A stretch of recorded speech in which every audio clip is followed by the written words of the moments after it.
March 4th, 1946, U.S. Naval Hospital, Guam. The rubber wheels of the medicine cart squeaked, a high-pitched sound cutting through the heavy antiseptic smell of the ward. Chio instinctively placed her hand on the shoulder of the young private in the next cot, whose knuckles were white from gripping the blanket. A sign, freshly painted on the wall, read, "Quiet, Healing in Progress."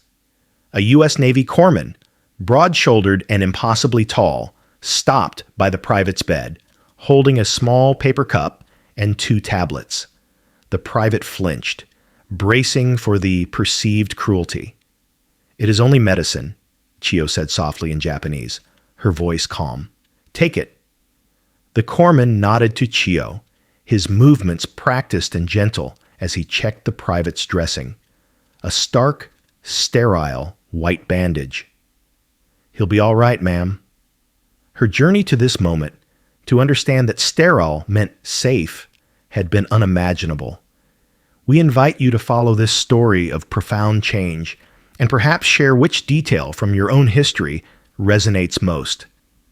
6 months earlier, Field Hospital, Okinawa. The air in the cave was thick with the smell of mold, iron, and the metallic tang of fear. 6 months earlier, Chio had been a nurse.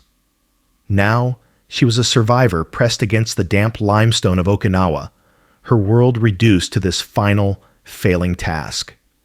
Her patient, a boy from the Okinawan Volunteer Corps, coughed, a wet, rattling sound that was lost in the distant concussion of artillery. She pressed her last piece of clean cloth to his forehead, ignoring the tremor in her own hands. She was trained at the Tokyo Imperial Hospital. She knew procedure, hygiene, order. This chaos was an offense to her profession. Outside the narrow opening, the shouting grew louder. It was not Japanese. It was a barking, alien language, amplified by machinery. "Surrender. Safe." The boy's eyes, glazed with fever, found hers. "They are here," he whispered. "Hush," Chio commanded, her voice harsher than she intended. "Save your strength. They are only barbarians. They will move on." But she knew they would not. The propaganda had been clear. The Americans were monsters who respected nothing. They were giants who would desecrate the dead and brutalize the living. Her primary duty, she had been told, was to avoid capture at all costs. A blinding white light flooded the cave entrance, sweeping across the makeshift pallets. It was followed by the heavy, rhythmic clack of boots on stone. 3 figures, impossibly large in their bulky uniforms and helmets, filled the opening, their rifles leveled. "Clear," one shouted. Chio shielded the boy with her body, a futile gesture. She squeezed her eyes shut, bracing for the bullet, the bayonet, the end. She recited the names of her ancestors. The end did not come. Instead, she heard a different sound, a gasp, and then, "Jesus, medic!" She opened her eyes.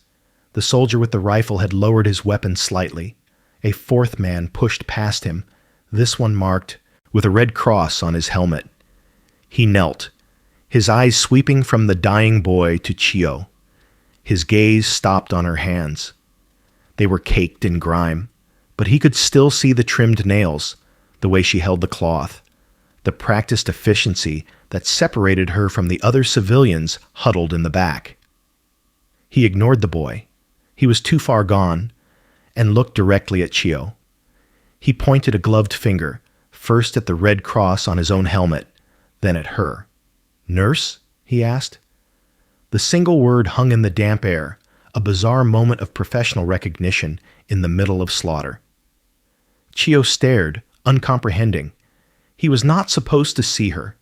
He was supposed to see a prize, an object. He repeated the word, "Nurse?" Before she could answer, 2 other soldiers moved in. They gently but firmly pulled her away from the pallet. The boy let out one last, shuddering breath. Chio watched him go, the final failure. She had lost her patient.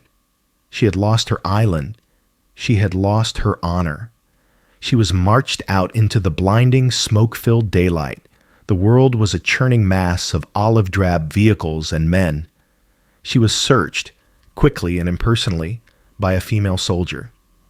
Another soldier tied a tag to her wrist. She was a thing, processed. They lined her up with other civilians, but the medic who had spoken in the cave said something to an officer, pointing back at her. The officer nodded. A soldier grasped her arm. "This way." She was separated from the others, steered not toward the holding pens, but toward a waiting truck marked with the same red cross. She was shoved into the back, her body hitting the metal floor. As the engine roared to life, Chio pulled herself into the corner, every part of her trembling. They had recognized her. But for what? To use her? To degrade her skills before they killed her? The truck lurched forward, carrying her toward the American Field Hospital, toward the very center of the barbarians' nest. The truck stopped, and the canvas flap was thrown back, flooding the interior with agonizing light. "Out! Out! Now!" Chio scrambled out, her knees stiff. She was not in a prison camp, but a sprawling city of olive green tents. The scale of it was dizzying. Wounded men, both American and Japanese, were being moved on stretchers with an organized rhythm. It was loud, not with the screams of battle, but with the steady hum of generators and shouted, clipped commands. She was prodded into a large tent labeled Receiving. Inside, the air was hot and smelled sharply of chemicals, a biting odor that stung her eyes. A tired-looking American woman in military fatigues, her hair pinned up, sat at a folding table. She pointed at Chio, then at a wooden bench. "Sit. Wait." Chio sat, her back rigid. Other Japanese women, mostly civilians, were being processed nearby. They were stripped of their kimonos and jackets, which were thrown into a bin. They were dusted with white powder, their hair checked for lice. Chio averted her gaze, her stomach tightening. It was the dehumanization she had expected. Her turn came. Another female soldier, this one holding a clipboard, pointed at Chio's uniform. "Take it off." Chio hesitated. Her uniform, stained and torn, was her last piece of identity. The soldier sighed, impatient, and made a sharp undressing gesture. Slowly, Chio unbuttoned the tunic, folded it with practiced precision, and placed it on the floor. She would not let them see her shame. She was handed a small towel and pointed toward a canvas stall. "Shower, 5 minutes." A shower? She expected a cold hose. Inside the stall, a crude metal pipe jutted from the wooden slat floor, but from it streamed endless, steaming hot water. She stood frozen for a moment. It was more hot water than she had seen in a year. On a small shelf was a dark brown bar of soap. It was coarse, smelling not of flowers, but of pine tar and lye, an industrial smell of absolute cleansing. She picked up the bar of soap. It was a full, unused bar for her, a prisoner. This was the first crack in her certainty. Why waste such a resource on her? She washed quickly, the hot water stinging her skin, scrubbing away weeks of grime, blood, and humiliation. The sheer volume of the water felt decadent, almost sinful. When she emerged, she was given a set of clothes, shapeless cotton trousers and a shirt, both stiff and rough, but unmistakably clean. They smelled of the same industrial soap. She was led back to the first woman, who now had an officer with her, a tall woman with a major's insignia on her collar. The major looked at Chio's hands, then at her file, the tag placed on her wrist in the cave. "This is the one the medic tagged," the major said. "From the cave." She looked at Chio, her eyes assessing. Not cruel, but not kind either, just professional. "You? Nurse?" She repeated the word from the cave. Chio met her gaze and gave a single, stiff nod. "Can you understand me?" the major asked. Chio remained silent, understanding the word but unsure of the trap. The major sighed. Fine. She pointed to a basin where instruments were being dumped. Wash.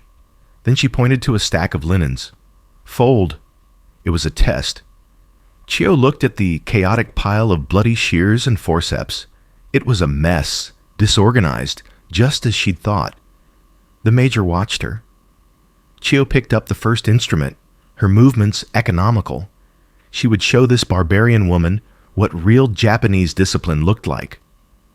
The major watched for less than a minute before nodding, satisfied. All right, you're not folding laundry. She grabbed Chio by the elbow and steered her out of the receiving tent, past the chaotic wards, toward a quieter tent in the rear. A constant high-pitched hum was coming from inside. The major pushed open the flap. We are short-handed. You will work here. Pre-op. Stay out of the way. Do not touch anything unless told. The tent flap closed behind her, muffling the chaotic sounds of the main ward. This space was different. It was smaller, hotter, and dominated by a persistent, high-pitched hum. The air smelled not of blood, but of hot metal and steam. Chio's eyes adjusted to the dimmer light. In the center of the tent, dominating the space, was the source of the sound. It was a gleaming, cylindrical metal beast, a fortress of stainless steel with gauges, thick locking levers, and pipes snaking from its back. It radiated an intense dry heat. This was the autoclave. Chio froze. She knew what this was. The Imperial Hospital in Tokyo had one, a prized piece of German engineering that was guarded jealousy and operated only by senior staff. It was a symbol of the highest standard of medical science. To find one here, in a canvas tent pitched on the mud of Okinawa, felt like a profound dislocation of reality. It was too large, too permanent, too advanced for a temporary field hospital run by wasteful barbarians. She had entered the tent fully expecting to find a cauldron of boiling water. She was prepared to scoff at their crude attempts to sterilize instruments by simply dipping them in hot water, confirming her belief in their septic, disorganized methods. The major pointed to a young American orderly, a private with freckles and shockingly red hair, who was busy loading a metal drum with surgical kits. You will assist Private Miller. You will clean instruments after surgery, and you will pack them as he shows you. You will not, she stressed the word, operate this. She tapped the gleaming surface of the autoclave. Understand? Chio nodded again, the only response she could manage. The major left, leaving Chio alone with the American boy. Miller glanced at her, grunted something she did not understand, and went back to his work. Chio stood by the preparation table, her hands clasped tightly. Her first task was to observe. She would find the flaw. She watched Miller. He looked no older than the boy who had died in the cave. She expected him to be clumsy, crude. He was not. His movements were precise, economical, and practiced. He laid out the instruments, scalpels, forceps, clamps, on a clean cloth, checking each one. He assembled them into kits, wrapping them in linen with sharp, practice folds that Chio recognized instantly. It was the standard surgical wrap. He sealed the pack with a special kind of tape, placed it in the metal drum, and then locked the drum into the massive autoclave. He checked the gauges, twisted a heavy valve, and the hum intensified to a powerful, pressurized hiss. A timer was set. There was no flaw. There was no boiling pot. There was no disorganization. This was better than the procedure in Tokyo. It was faster, more efficient. The sheer confidence with which this freckled boy operated a machine of such complexity was insulting. He handled it not with the reverence it deserved, but with the casual familiarity of a farmer using a tractor. He turned, saw her watching, and gestured impatiently to a deep sink filled with bloody instruments from a completed surgery. "Wash," he ordered, using the same word the major had. Chio moved to the sink, her mind reeling. The Americans were not boiling tools. They were pressure sterilizing them, in a tent, as if it were nothing. Chio worked silently, her hands moving with automatic skill. She scrubbed the stainless steel instruments until they were spotless, rinsed them in the shockingly clear water, and laid them out to dry. Private Miller, despite his youthful arrogance, watched her for a moment, noted her efficiency, and grunted in what seemed to be approval. He trusted her enough to turn his back and focus on the autoclave, which hissed as it completed its cycle. The surgical tent flap opened, and the major returned. "Miller, they are ready for the first case. Go." She then looked at Chio. We need dressings, supply cabinet, bandages." She pointed to a tall metal cabinet standing against the tent's canvas wall. Chio nodded, her heart sinking. This, she thought, would be the true test. This would be where the facade of industrial power crumbled. The autoclave was a single, impressive machine. But dressings were a consumable. They were the true measure of a hospital's resources. At the Imperial Hospital, bandages were precious, hoarded like gold. They were used, washed by nurses like her in caustic soda, boiled until the fabric fibers began to break down, and then painstakingly re-rolled. They were never white. They were a dull, grayish yellow, perpetually stained, a testament to their desperate economy. She prepared herself to see the same here, a small, guarded stash of reboiled, frayed cloth. She walked to the metal cabinet. The handle was cold. She pulled it open. Chio stopped breathing. It was not a cabinet. It was a treasure chest. Her mind could not, at first, process the image. It was an avalanche of white. From floor to ceiling, the cabinet was packed, jammed, overflowing with boxes, thousands of them. Each box was identical, wrapped in brown paper and sealed with tape. She reached out a trembling hand and touched one. It was firm, crisp. She pulled it free. Printed on the side were the words, "Dressing, First Aid, Sterile." She tore at the paper wrapper. Inside was a smaller white cardboard box, and inside that, sealed in waxed paper, was a perfect thick pad of gauze, a sterile bandage. It was impossibly white, softer than anything she had felt in years, and it smelled not of bleach or sickness, but faintly of clean paper and cotton. She dropped it as if it were hot. She looked back at the cabinet. Endless. There were more sterile bandages in this single tent than she had seen in her entire career in Tokyo. This was not a supply for a week or a month. This was an ocean. A profound, dizzying shame washed over her. She thought of the soldiers she had lost to infection.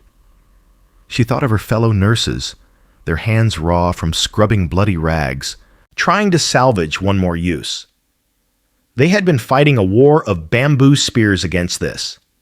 This was not waste. This was a different philosophy entirely. This was abundance.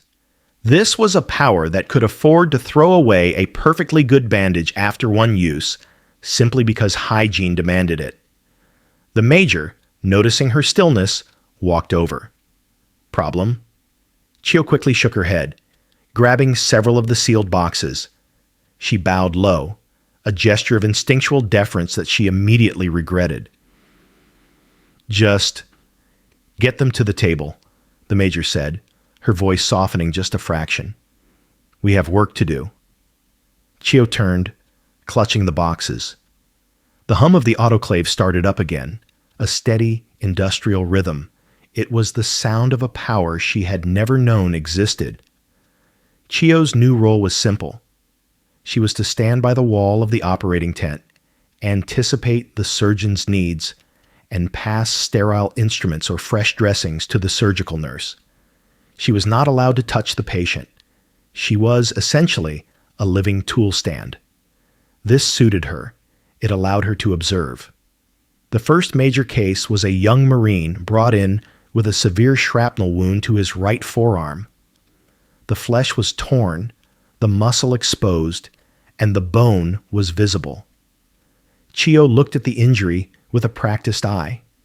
In Tokyo, this would be an immediate, tragic, but necessary amputation.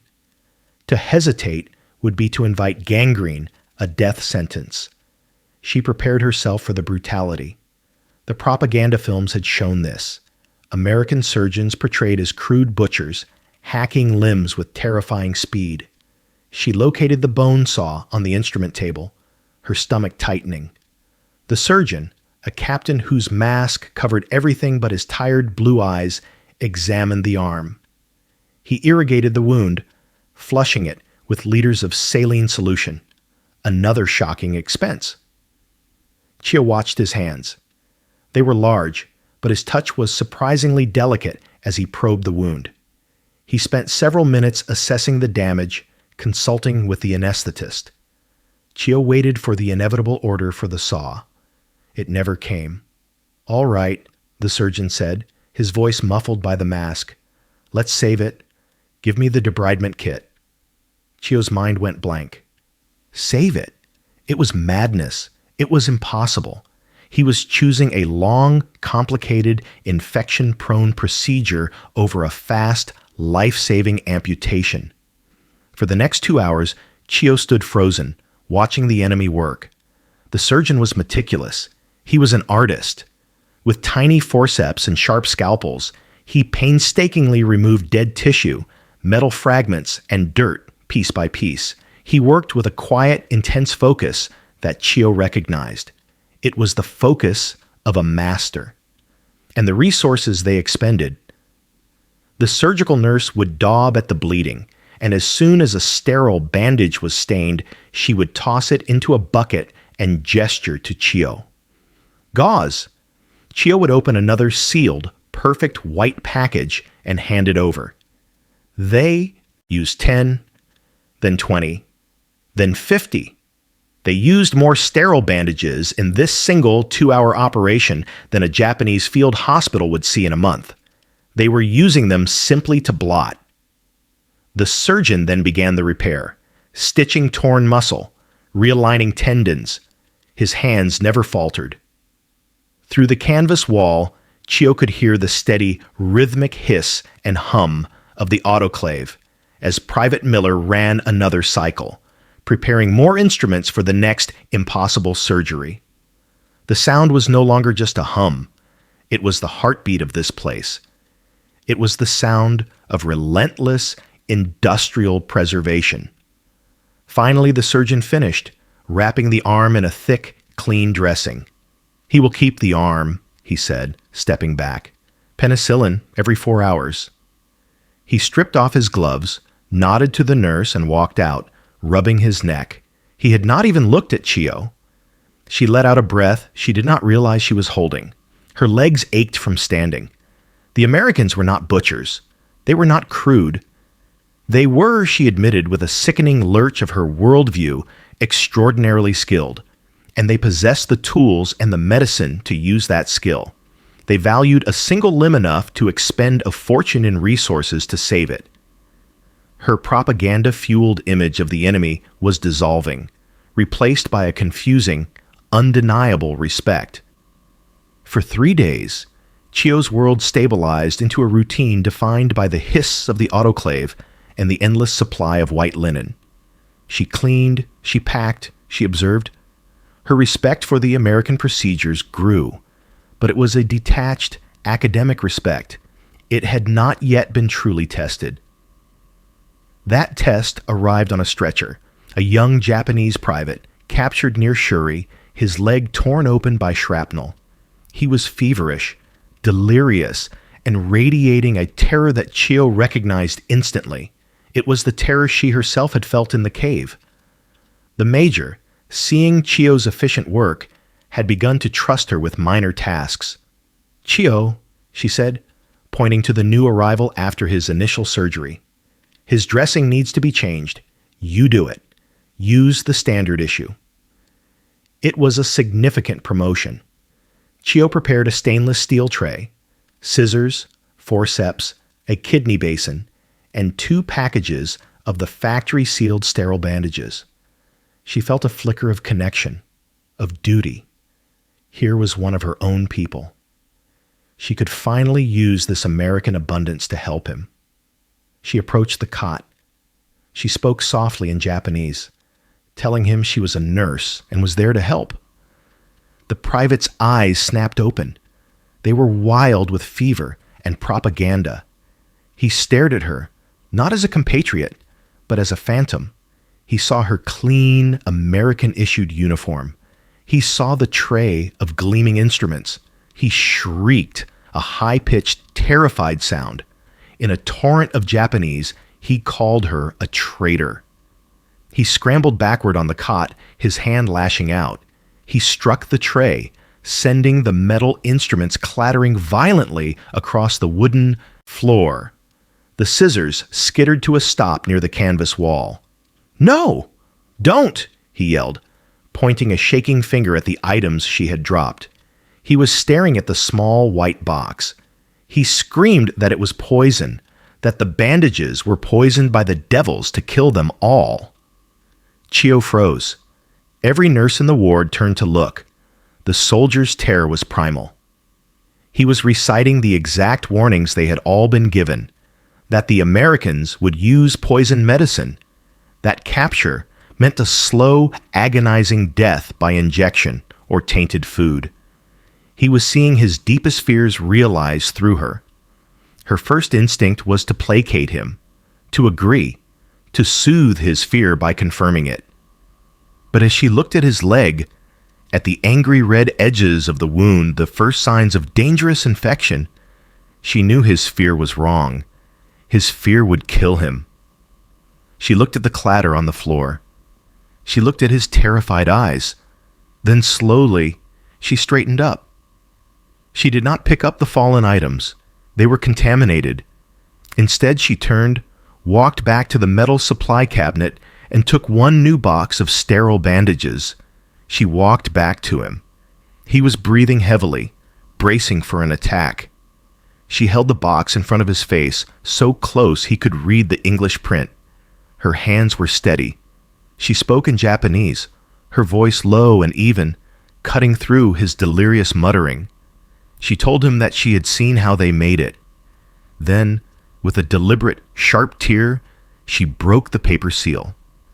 She ripped open the outer box and pulled out the inner, wax paper-wrapped packet. She tore that open, too.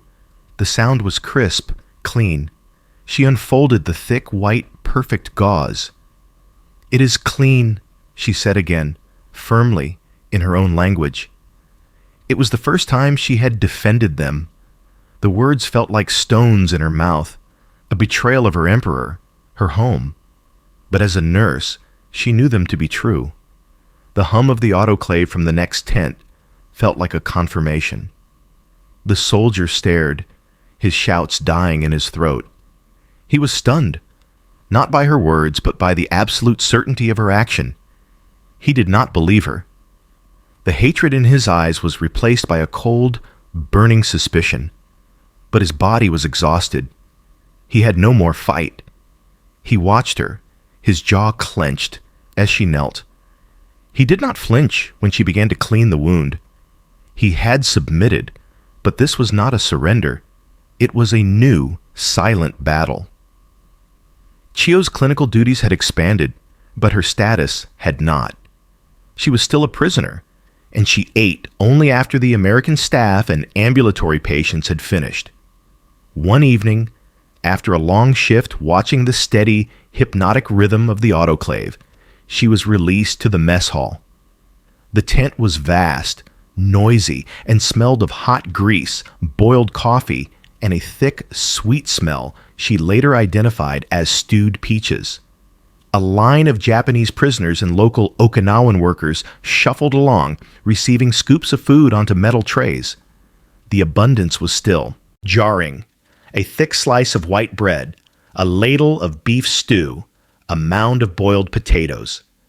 Chio took her tray, her hands accepting the weight of it with a strange mix of gratitude and guilt. She sat at a bare wooden table and ate, but her attention was drawn to the end of the process, the cleanup. Two young soldiers stood by a row of large, galvanized steel garbage cans. As the American soldiers, finished with their meals, brought their trays, Chio watched with a disconnect that quickly turned to horror. They were scraping their trays, but they were not scraping scraps.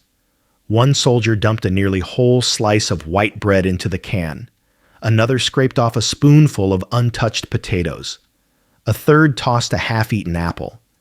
Chio's hand, holding her own bread, froze. Her throat tightened. This was not hygiene. This was not strategy. This was sin. The word she had suppressed for days returned with visceral force. Barbarians. She thought of her mother in Tokyo, measuring rice by the single grain. She thought of her neighbors, boiling roots and bark into a thin, bitter soup. She thought of the Japanese private in her ward, whose emaciated body was a map of starvation. And here these Americans, these children, were throwing away life itself with a casual, almost violent indifference. The meticulous surgeon, the precise nurses, the miracle of the sterile bandages, all of it felt like a lie, a contradiction. How could a people so dedicated to preserving life in the operating tent be so casually disrespectful of it in the mess hall? The propaganda was true after all. They were just wasteful, chaotic, and undisciplined. She felt a wave of anger and disgust. She wanted to stand up, to shout, to plunge her hands into that garbage can and rescue the bread. But she kept watching. The contradiction confused her. There had to be a reason.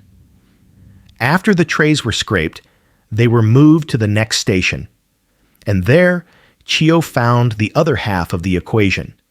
A massive rectangular steel sink had been set up, connected by thick hoses to the same generator system that powered the surgical lights and the autoclave. It was filled with water, churning and bubbling with scalding heat. A cloud of steam, thick as fog, rose from it, carrying the sharp alkaline smell of industrial soap. Two more soldiers, their arms bare and red, were scrubbing. They did not dip the trays. They attacked them. They used long-handled brushes, scrubbing every inch of the metal with thick, yellow soap, then plunged them into the roiling water. A third tank held clear, boiling rinse water. The trays emerged gleaming, hot, and Chio realized sterile. Her realization was so sudden it almost made her dizzy. They were not wasting food because they were stupid or cruel. They were sacrificing food to fight a different enemy. Dysentery, cholera, typhus. In a camp this crowded, a single outbreak would be catastrophic. The Americans were not choosing between saving food and saving lives. They were preventing sickness. They were using the same industrial logic of the autoclave: overwhelming heat, pressurized steam, absolute hygiene, and applying it to everything. They were choosing hygiene over economy because they were the only nation on earth that had the resources to make that choice. They could afford to waste bread to ensure a clean tray. They could afford to use 1,000 sterile bandages to save one arm. Chio looked down at her own tray. The food, moments ago a symbol of their waste, now looked different. It was fuel. It was a tool, just like the penicillin. She picked up her slice of bread and very deliberately ate every last crumb. The logic of the mess hall, sacrificing economy for hygiene, had settled uneasily in Chio's mind. It was a cold, industrial logic. The operating tent was the same, a place of efficient procedure. But procedure was not the same as compassion. She respected their skill, but she did not yet understand their motive. Then, the Japanese private, the one who had called her a traitor, took a turn for the worse. Chio had been monitoring him, changing his dressing with a silent, firm efficiency that he met with equally silent hostility. But on the fourth day, she unwrapped his leg and knew instantly something was wrong. The skin around the sutures was an angry, inflamed red, and the wound itself had a sick, sweet smell that cut through the antiseptic air of the ward. She touched his forehead. He was burning. His fever spiked within an hour. He became delirious, muttering not insults, but fragments of memory. A mother's name. A village in Fukuoka. He was no longer a soldier. He was just a dying boy. Chio felt a cold knot of dread. This was the true test. The autoclave could sterilize instruments, and the mess hall could scald trays, but this was the reality of war. Infection. It always won. All their sterile procedures, all their mountains of sterile bandages were about to be proven useless against a simple battlefield wound. Her newfound respect began to curdle back into the cynicism she started with. Their system was just a performance. She found the major and, using her sparse but growing English, reported the fever and the smell. The major's face tightened. She was at the soldier's cot in an instant, followed by the same surgeon who had saved the Marine's arm. He examined the leg, his touch firm. He glanced at the soldier's chart, then at Chio. How long? The fever, 1 hour. The smell? This morning, Chio said. The surgeon nodded, his expression grim. It's septic. He won't last the night without intervention. Chio braced herself. This was it. They would move him to an isolation tent, let him die, and preserve their resources for their own men. It was the logical military thing to do. The surgeon turned to the ward nurse. Get me a full course of penicillin, 400,000 units stat, and I want this dressing changed every hour. Every hour. I want her. He pointed at Chio. To do it. She knows what she is looking at. Tell her. The major relayed the order. Chio stood, stunned. Penicillin. She had only heard rumors of the miracle mold, a drug so powerful it could stop infection in its tracks. She assumed it was reserved only for high-ranking American officers, and now they were giving it, a full course, to an anonymous hostile enemy private, and they were ordering a dressing change every hour, an hourly expenditure of precious, factory-sealed sterile bandages on a single dying enemy. It was not logical. It was not efficient. It was something else. For the rest of the night, Chio did not leave his side. She became part of a team. The American nurse would come in, draw the drug into a syringe, and administer the shot with practiced ease.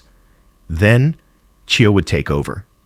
She would cut the old, soiled dressing. She would clean the wound as she had been taught. She would apply the new, clean, sterile bandage. The private, lost in his fever, did not fight her. She and the American nurse worked wordlessly, a shared ritual of care. The hostility of the ward disappeared, replaced by the quiet, shared goal of forcing back the fever. Chio's hands, which had once trembled in fear of these people, now worked alongside them. They were not barbarians, nor were they just efficient. They were doctors. They were nurses. They were trying to save a life. As dawn approached, the air in the tent grew cooler. Chio placed her hand on the soldier's forehead. The skin was still hot, but the raging fire was gone. He was damp with sweat, but it was the sweat of a fever breaking, not a fever climbing. The surgeon came in, looked at the chart, then at the soldier, now sleeping restfully for the first time. He looked at Chio, her uniform rumpled, her face pale with exhaustion. "Good work, nurse," he said, and walked away. Chio sat down heavily on a stool. He had called her nurse, not prisoner, not you. Nurse. The infection was beaten. The boy from Fukuoka would live. It was late. The emergency surgeries had ended, and the oppressive heat of the Okinawan day had finally broken, replaced by a cool, damp night air. The ward was quiet, filled only with the rhythmic breathing of sleeping men, American and Japanese, side by side in the dim light. Chio finished cleaning the last of the basins. Her hands were raw, not from scrubbing dirt, but from constant washing with the harsh lye soap. The adrenaline from the crisis with the Japanese private had faded, leaving behind a profound, hollow exhaustion. She stepped outside the ward tent, pulling the canvas flap shut behind her. She needed air, needed a moment away from the smell of antiseptic and healing bodies. She walked a few steps and just stood, listening. The generators provided a low diesel thrum, but beneath it was the sound that had become the rhythm of her new life, the steady, pressurized hiss of the autoclave in the pre-op tent. Private Miller was likely running the final cycle of the night, preparing the sterile packs for the morning. It was a sound of relentless, clean industrial power. A profound and agonizing guilt washed over her. It was a feeling she had suppressed during the fever, but now, in the quiet, it consumed her. She thought of her mentor at the Tokyo hospital, a brilliant surgeon reduced to reusing sutures until they frayed. She thought of the women in her nursing corps, dying of dysentery because they lacked simple antiseptics. They had fought with spirit, with honor, with Seishin. But spirit was useless against a machine that could produce endless steam. Spirit could not compete with a medicine, penicillin, that simply erased infection. Why me? The question was silent but sharp. Why was she the one chosen to see this? To be saved by it? To be fed by it?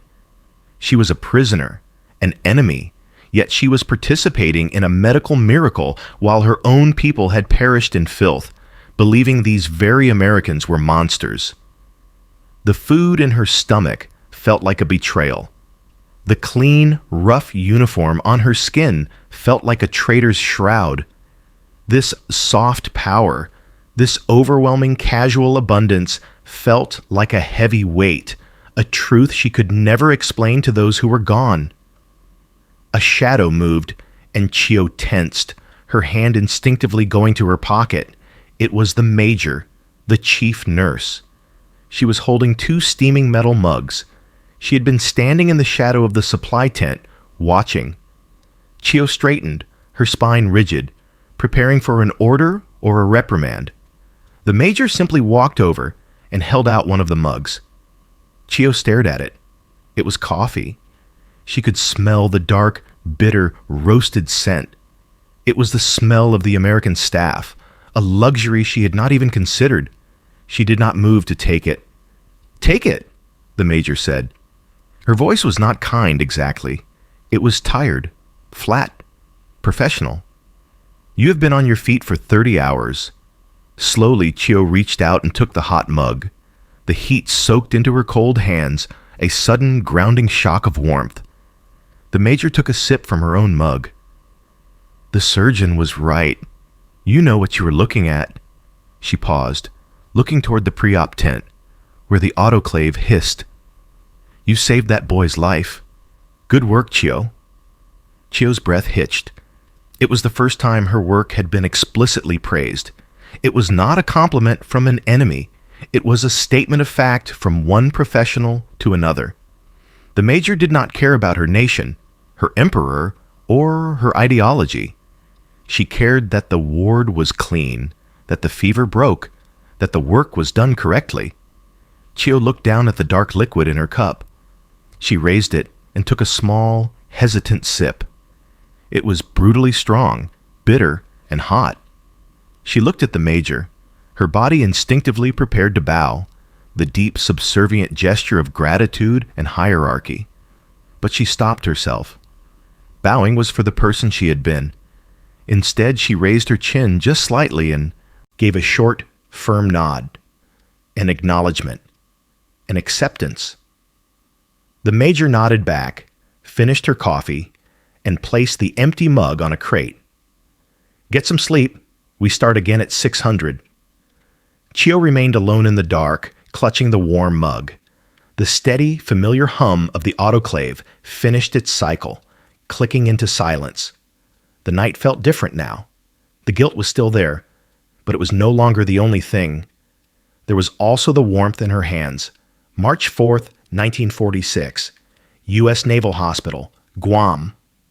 The war was over. The hissing autoclave was no longer in a mud-floored tent, but in a permanent, white-walled building. The chaos of Okinawa had been replaced by the quiet, bureaucratic efficiency of demobilization. Chio was no longer a battlefield captive. She was a repatriable, a trained nurse assigned to help process the thousands of Japanese soldiers being routed through Guam before being sent home. The work was the same, but the feeling was different. The urgency was gone, replaced by a deep, communal waiting. The air, however, smelled identical, that sharp, clean, unmistakable odor of antiseptic. She was assisting in a long, open ward, far larger than the canvas tent had been. Most of the men here were not wounded, but malnourished or sick, slowly regaining strength for the long voyage home. She walked the rows, her movements calm and assured. The major from Okinawa had vouched for her, transferring her. "She is a nurse first," her file read. It was a title she had reclaimed. Then she heard the sound. Not a scream of pain, but a sharp, indrawn breath of pure terror. A few cots down, a young private, newly arrived from a holding camp in the Philippines, was pressing himself flat against his mattress. He was staring, wild-eyed, at a U.S. Navy corpsman who had just stopped by his bed. The corpsman was broad-shouldered and impossibly tall, a giant in the boy's eyes. He was holding a small paper cup with 2 tablets and a fresh dressing for a minor burn on the private's arm. The private flinched, his knuckles white from gripping the thin blanket, bracing for the perceived cruelty, for the poison, for the blow. Chio saw the entire scene from 6 months ago play out again, the terror, the misunderstanding, the certainty of malice, the soldier from Fukuoka. But this time, she was the one who understood both sides. The rubber wheels of her own medicine cart squeaked, a high-pitched sound cutting through the heavy antiseptic smell of the ward. She moved toward them, her steps measured, not hurrying. A sign, freshly painted on the wall, read, "Quiet, healing in progress." She instinctively placed her hand on the young private's shoulder. It was tense, rigid as stone. "It is only medicine," Chio said softly in Japanese. Her voice was calm, authoritative, the voice of a nurse. "Take it." The private's eyes shot to hers. He saw her face, her Japanese features, and his terror fractured, replaced by a profound confusion. The corpsman, who had been waiting patiently, looked at Chio. He recognized the dynamic. He nodded to her, a brief sign of professional respect. He gently placed the medicine cup on the bedside table, and then, his movements practiced and gentle, he began to check the private's dressing. It was a stark, sterile white bandage. "He'll be all right, ma'am," the corpsman said, speaking to Chio. Chio watched the corpsman's hands, American hands, apply the clean, safe dressing to the Japanese arm. She looked at the sterile bandage, the object she had once seen as a symbol of impossible, wasteful power, an emblem of the enemy. Now she saw it for what it was, a tool, a simple, clean tool for healing. The hum of the distant autoclave was a background noise, as familiar and comforting as the sound of her own breathing. It was no longer the sound of the enemy. It was the sound of safety. The private, watching Chio's calm face, slowly unclenched his fist. He picked up the paper cup and, with a trembling hand, swallowed the pills. The corpsman finished, disposed of the old dressing, and moved to the next cot. Chio adjusted the private's blanket, her touch light. "You're safe here," she said in Japanese. "Rest. You're going home soon." He looked at her, his eyes still wary, but the terror was gone. He nodded, just once, and closed his eyes. Chio pushed her cart to the next bed. Her journey, which began in the terror of a dark cave, had ended here, in a bright, clean ward, where she was no longer the victim of a foreign power, but the bridge. She had seen the enemy's soft power, the soap, the bandages, the penicillin, the coffee, and it had not conquered her. It had liberated her. It had allowed her to be a nurse again,